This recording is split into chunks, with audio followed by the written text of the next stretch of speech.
Ibu, kenapa kamu kesini? Lihat omonganmu itu. Emang gak boleh aku datang? Di mana Arya? Dia masih kerja, belum pulang. Oh.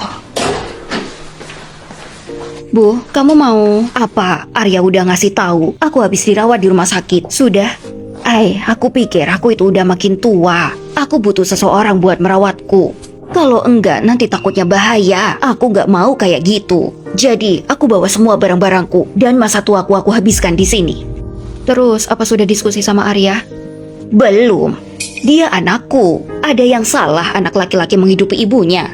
Benar, berbakti itu wajib. Dia harus merawatmu di masa tuamu. Benar-benar, berbakti itu wajib. Waktu aku kesini, aku takut kamu tidak senang. Tapi sekarang aku lega. Apa ada makanan? Aku udah lapar dari tadi. Ada, silakan makan biskuit ini. Aku ambilkan air dulu. Iya. Aku suka bersih. Gak bisa kalau bekasnya orang lain. Kosongkan. Kenapa harus dikosongkan? Kalau nggak dikosongkan terus gimana aku tidur? Kalau nggak mau ya udah aku sendiri. Tidak masalah. Bu, kayaknya kamu salah paham. Aku nggak bilang kamu bisa tinggal di sini. Bukannya kamu bilang kamu akan merawat masa tuaku? Aku bilang anakmu yang harus merawatmu. Aku nggak bilang aku juga.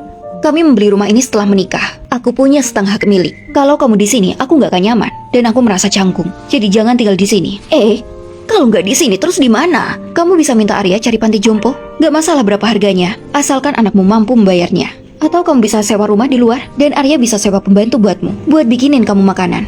Kalau terjadi sesuatu, dia bisa langsung datang padamu dengan sekali telepon. Aku adalah ibu mertuamu. Ibumu juga. Kalau aku tinggal di luar, kamu gak takut disebut anak durhaka? Bu, sekarang aku memanggilmu ibu, bukan karena kamu pantas menjadi ibuku.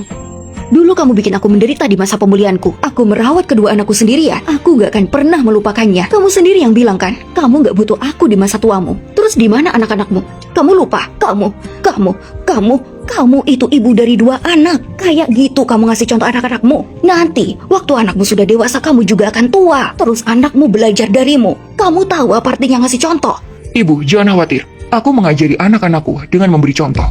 Tahu anakku, kalau setelah menikah, ayah dan ibu gak bisa memberikan yang terbaik buat keluarga kecilnya. Bersikap acuh, tidak ada kontribusi, juga mengadu domba hubungan mereka. Maka gak perlu merawat kami di masa tua.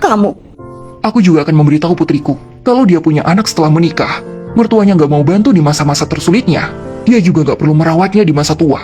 Dan kalau suaminya tidak bisa membantunya dan melindungi ketika dia tidak berdaya, maka pulanglah. Pernikahan seperti itu tidak layak. Istriku gak akan mempermalukan putraku, dan aku akan melindungi putriku. Dan apa yang sudah kamu lakukan buat keluarga ini?